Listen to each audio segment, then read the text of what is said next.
right, so have you ever wondered what it takes to build a design team? Like completely from nothing.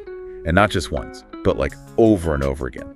And for companies that end up, like really shaking things up in the tech world. Yeah, those are the dream jobs, right? Building something from the ground up. Exactly. And that's what we're diving into today. The career of Dennis Chatham. Oh, I've heard of him. Isn't he like a total UX design guru? Yeah, he's been a leading UX designer for years. Seriously impressive career.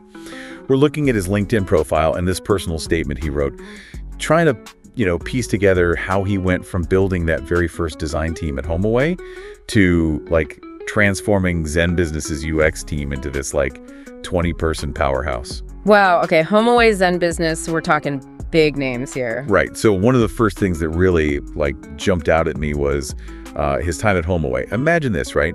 You're not just building a team. You are literally building a design culture from scratch. Oh, wow. Yeah, that's intense. So much pressure. And it's not like they were some small startup that just fizzled out. We're talking massive IPO in 2011, $3 billion market cap. A few years later, Expedia comes knocking, acquires them for almost $4 billion. Okay, so the stakes were definitely high. That's a lot of pressure to create a seamless user experience, especially for a company like HomeAway. People are trusting them with their vacations. It's got to be good. Exactly. And that's what's so fascinating about Dennis's role. He wasn't just designing vacation rental pages. He was building the foundation for a company that was about to absolutely explode. Mm-hmm. And it makes you wonder, how did he do it? Where do you even start with building a team when there's no one to learn from? No established process. You're it. Well, having that successful IPO or being acquired, those are kind of like the holy grail in the tech world. It's proof you're onto something big. And having a strong design team, a team that can create that easy, enjoyable experience for users, well, that's what attracts investors and keeps those customers coming back for more. Right, because a bad website, especially for something like booking a place to stay, it's like an instant turnoff. Yeah, you just click away. There's too much competition out there to settle. Exactly. And that's where his next move to Zen Business gets really interesting, I think. He joins them, and you're not going to believe this, but he basically grows their UX team from one person himself to a team of 20. Wow. Okay, that's insane growth. But what is Zen Business? What do they do? Right. So Zen Business, they're all about making life easier for small business owners. Mm-hmm. Helping them navigate all the complicated stuff that comes with starting and running a business, like legal paperwork, website stuff, all of that. Okay. So for a company like that, the user experience is everything. It has to be super simple, super intuitive, even for someone who's never started a business before. Exactly. Their entire model is built around that idea, making things easy to understand and use. So having a strong UX team isn't just like a nice bonus. It's mission critical for their success. And they were successful, right? I mean, you don't just scale a team that fast unless things are going really well. Oh, yeah. Under Dennis's leadership, Zen Business hit a $1.7 billion valuation. And they secured a huge Series C funding round. Uh-huh. Oh, and they went through a complete rebranding, which, Dennis spearheaded that whole thing. Wow. Okay, so he's not just building teams. He's leading these companies through massive transformations. He clearly knows how to make design work for the business, and the results are, undeniable. Yeah, I mean, you don't get those kinds of results by accident. He's clearly doing something right. So we've seen him tackle building these design teams, not once, but twice now, both times, for companies experiencing this crazy growth. Right. And it's more than just, building the teams, right? Dennis, he actually, lives and breathes this design philosophy. You can see it in everything he does. He's crazy active on LinkedIn, always sharing his insights, answering questions from, up-and-coming designers. Yeah, he's got that whole, design influencer thing going on, but it's good stuff. He's not afraid to share his knowledge. Right. And I remember reading this one answer he gave about, how to build a design portfolio. Yeah. And he basically said, I'm paraphrasing here, but he basically said, I care way more about the final result than the process. He'd rather see an amazing final product and then learn about the how instead of getting bogged down in all the the nitty-gritty details of someone's process. Oh, I totally get that. It's show me you can create something awesome, something that wows me, and then we can talk about how you did it. Exactly. Because at the end of the day, it's about the impact. Yeah. Right? Can you deliver? Totally.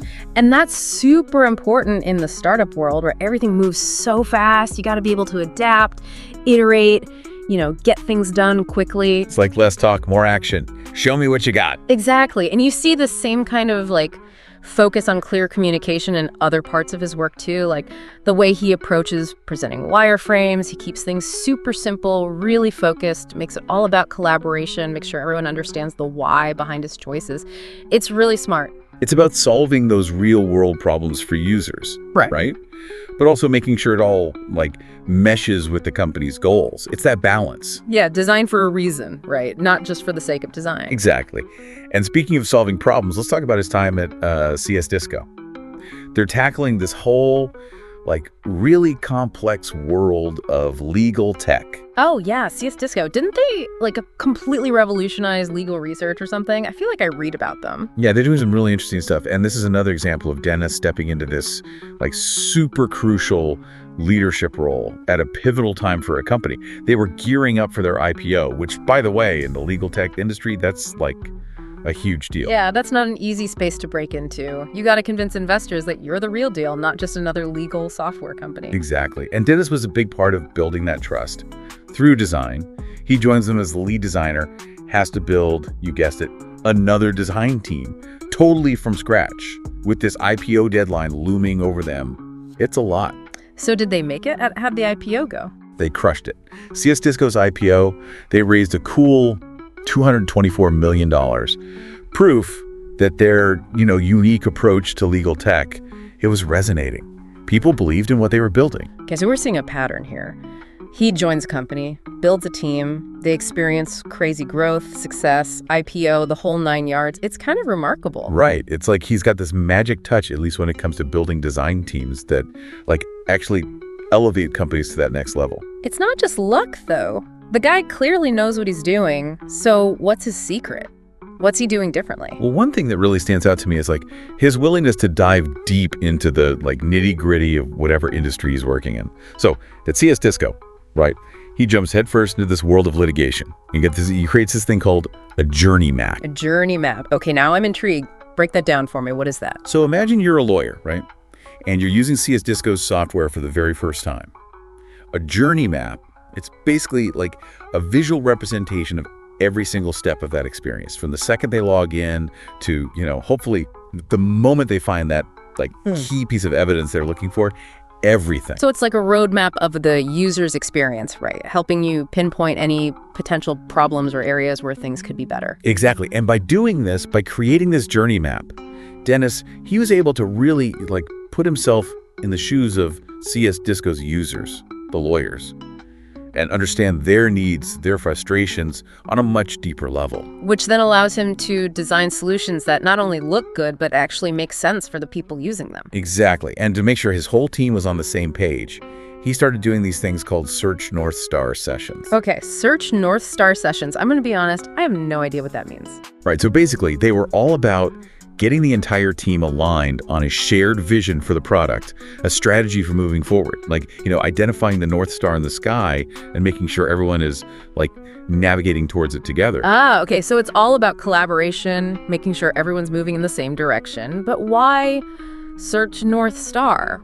What's the meaning there? Well, I think it goes back to that idea of having a clear objective, instead of just designing features in isolation, they're always thinking about how each piece contributes to the big picture, those overall goals of the product and the company itself. And that's where I think North Star metrics come in. North Star metrics. So, are we talking about, the key performance indicators that actually move the needle, the ones that show you're making real progress? Exactly. Because by focusing on those, those really important metrics, Dennis and his team could make sure they were always working on the stuff that would have the most impact on CS Disco's success. It's like having this shared language, this shared understanding of what success looks like. It's brilliant, actually. So, we've talked a lot about Dennis's journey, and it really strikes me how he's not just, navigating the design world, but he is actually leading these teams, these companies through these periods of incredible growth. Massive change. And it's amazing, right? Because his approach, it's not limited to design, There are some really valuable takeaways here for anyone, no matter what you do. Totally. One of the biggest things that stands out to me is that, he really understands the power of building a team. Yeah. And not just building it, but really empowering them. Remember how he kept starting these design teams from scratch? Yeah. But each time, he fostered this environment of collaboration. Like everyone had this shared vision, this shared purpose. Like he was creating these like mini companies within the larger organization, and that ability to bring people together, motivate them, get them all excited about a common goal, that's huge. It translates across industries, Absolutely. Yeah. And you can't forget about his emphasis on the user. He's all about that user-centric approach. Doesn't matter if he was designing, vacation rental platforms or legal software or even those small business tools. He always put the user first. Yeah, and that's like design thinking 101, right? Understanding your audience. But he really lived it. He wasn't just paying lip service to the idea, and it paid off big time. Right. Because at the end of the day, if you're not designing with the end user in mind, you're kind of missing the point. Exactly. And I think that's one of the key takeaways from his story. Understanding your target audience, figuring out what they need, and then exceeding those expectations, that's how you create a truly great product, a product that people love. And when you do that, success follows. It just does. 100%. And we can't forget that Dennis, he's also a strategist. He's playing chess while everyone else is playing checkers. Remember that journey map he created at CS Disco? Or those Search North Star sessions? He wasn't just like diving into the design work head first. He took the time to really understand the big picture, figure out the goals, make sure everyone was on the same page. It's like that old saying, measure twice, cut once, except in this case, it's more like think a lot, design once. He's strategic in everything he does, and that's so important, especially in today's world where everything is moving so fast. It's like he's always thinking a few steps ahead. Exactly. And that ability to anticipate challenges, to adapt to new information, to make those tough decisions that align with the long-term vision, those are invaluable skills regardless of your profession. And that's what's so inspiring about Dennis's story, He shows us what's possible when you combine design thinking, strategic planning, and a genuine commitment to creating something truly exceptional for the user. And that's a lesson we can all take to heart, no matter where our own careers may lead us. Couldn't have said it better myself. So there you have it. Dennis Chatham's career. A testament to the power of design leadership and always putting the user first.